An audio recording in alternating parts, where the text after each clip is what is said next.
Minions: The Rise of Gru will be out before you know it, and the official trailer has so many Easter eggs, mysterious details, and references you might have missed that you definitely want to know about before going to see it in theaters. Let's jump in. Take a look at the opening. The trailer starts on a sleepy, modest suburban street. In his bedroom, young Gru struggles to get comfortable in bed, sandwiched between minions Bob and Kevin, before Stuart also jumps in. Did you notice Stuart's smoking jacket, though? This is a nod to the founder of Playboy magazine, Hugh Hefner, and this is only the start of the hidden references. Look around the bedroom. It's obvious Gru is a villain in the making. His bedside table is an open vault, and his alarm clock looks like a time bomb. Also, check out the spider wallpaper. While you're mulling that over, take a look at the poster on the right. A muscle man holding up the word Stronghold. Stronghold is a member of the villainous syndicate called the Vicious Six. In this movie, they're looking for a new member to round out the group, so it looks like Gru will be giving his all to fill that empty spot. What's next that you might have missed? We're treated to another creative and comical reveal of the Illumination title screen, with a minion riding a disco ball like Miley Cyrus in her video for Wrecking Ball, knocking down all the letters that don't spell minion. Disco music has always played a key part in the Despicable Me universe. Judging by Gru's age, do you think we're at the height of the disco craze? Next, when Gru says, "There are a lot of other villains in the world," we're introduced to some immediately. The Vicious Six in the heart of Chinatown. Remember the poster on Gru's wall? Take a look on the left. It's Stronghold in the flesh. Next to him is a villain that looks like a cross between a crab and a droog from the 1971 film A Clockwork Orange. This character is aptly named Jean-Claude, not just because he has an obvious claw for an arm, but because he's voiced by the muscles from Brussels himself, action star Jean-Claude Van Damme. And he's not the only member of the Vicious Six with hidden references. Moving down the line, our next baddie is Bell Bottom. Based on her look, she's a tribute to the tough-as-nails women from the 70s blaxploitation cinema like Tamara Dobson and Pam Grier. She's voiced by Taraji P. Henson. But take a closer look, there's more going on here. What is that necklace she's holding? Since we seem to be in Chinatown, are those jade stones in the amulet? And notice what's going on with her left hand. It's holding a gold chain wrapped around something. Is that Gru upside down? Looks like he got himself into some deep trouble. Check out what looks like a big blonde throwback to the 1975 movie Rollerball. This is Vengeance, and he's voiced by another big blonde action star, Dolph Lundgren. Look at the back of our last villain in the next shot. Notice they're wearing a nun's habit. Her name is Nunchuck. Yeah, she's a nun who uses nunchucks. And the Vicious Six aren't the only ones full of secrets and references. Next, we see the authorities out in full force, but these aren't any authorities. They are the Anti-Villain League introduced to us in Despicable Me 2. Could that chap in the brown with the sideburns be a young Silas Ramsbottom? Also, look closer at the shot. Something is off here. Notice the characters are in the same order from behind as they were from the front in the prior shot. Is this an error? A different scene? Guess we'll have to check out the movie to find out. Stay sharp, there's more to unpack. Did you see the movie poster for Jaws in the background as the minions open the theater doors for Gru? Based on Jaws' American release, the year could easily be the summer of 1975, sometime in 76 or even 79 for its re-release. Judging by the audience's longer layered wardrobe, it could be during a colder season too. Then again, part of the appeal of going to movie theaters at the time was the air conditioning. Of course, Gru has to terrorize the audience with a prototype stink bomb.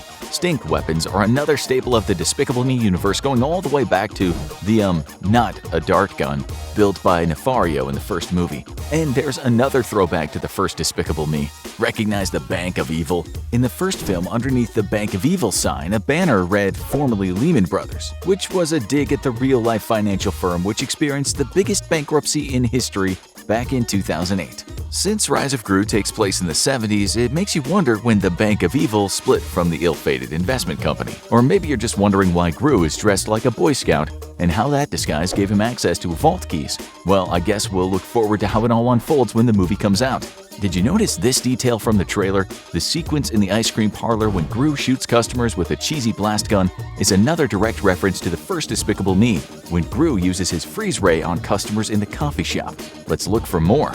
Next, we're treated to a flurry of action in bell-bottoms and polyester. The villains all have vehicles of destruction tailored to their character. You can also see the creators of the movie are really exaggerating the 70s style, from the feathered hair and mustachioed minions disguises to the incredibly oversized sedan in the background. The action comes to a screeching halt when the minions chant "Mini Boss." Not only does Gru not like being called Mini, this is in direct contradiction to the end of the first Minions movie when Kevin screams "Big Boss" while chasing after Gru. Suddenly, Gru is kidnapped and taken away in a van, leaving poor Kevin crying "Mini Boss" all alone on the street. Did you get the feeling Mini-Boss will be a running joke? Notice how the trailer takes a turn from Gru proving himself as a young villain to a Minions rescue mission. Next, Gru faces down a leather-bound dude with curly white hair and a headband. This is Wild Knuckles, the bitter, ousted leader who was cut from the Vicious Six. When Gru tells him, "My minions will save me," take a look at the furniture flanking him. 2 crocodile couches like the one in Gru's house from Despicable Me. Is this foreshadowing? Could one of those couches be Gru's very first trophy? Maybe a gift? Stick around for another crazy reference. Did you hear the music playing at this point in the trailer? That song is called Battle Without Honor or Humanity, and it was made famous by the Quentin Tarantino film Kill Bill. Add to that detail some sharply dressed henchmen with red bandanas and an acupuncturist who knows kung fu, and we know that the Minions Rise of Gru promises to have some fun with the martial arts genre.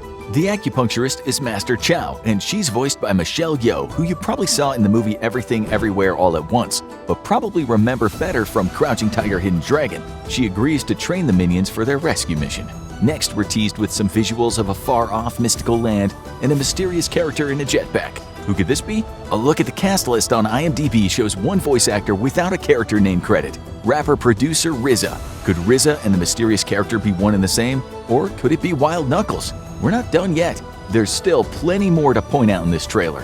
Next, we see Kevin try to break a board with his head, and it doesn't go well.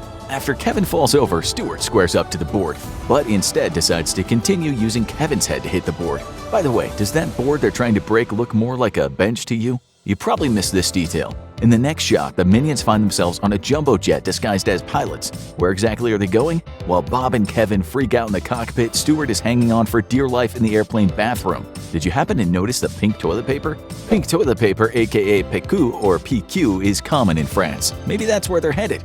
Bon voyage, minions.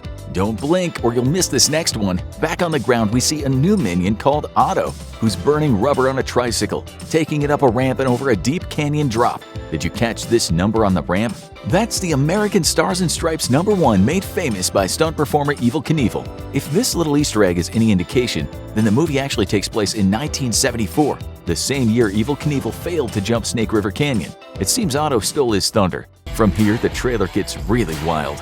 Gru is tied to the face of a clock tower, but never fear, his heroic minions are there for him, suited up in matching yellow jumpsuits. Do they look familiar? A Tarantino fan will remember a similar yellow jumpsuit as worn by the bride in Kill Bill, which in turn was a tribute to the great martial arts master Bruce Lee from the 1978 film Game of Death. Stuart, Kevin, and Bob must mean business, but as you'll see, they need all the help they can get. Check out those mutant creatures creating chaos. They're actually the Vicious Six. The amulet necklace around Dragon Bellbottom's neck possesses the power to transform matter.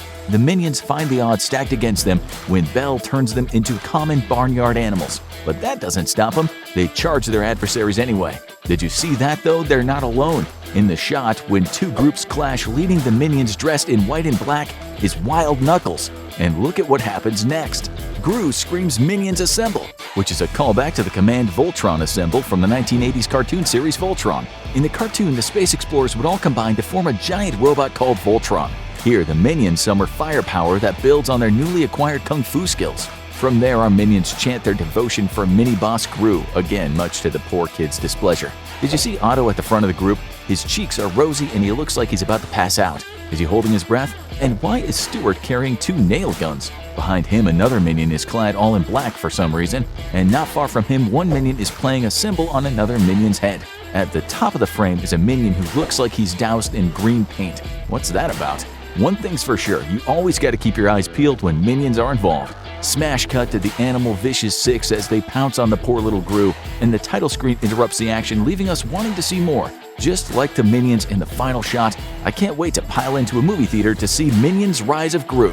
I hope you liked the video and caught some details this time around that you hadn't seen before in the Minions Rise of Gru official trailer. Make sure you subscribe to Movielogic for more daily movie facts, trivia, and Easter eggs.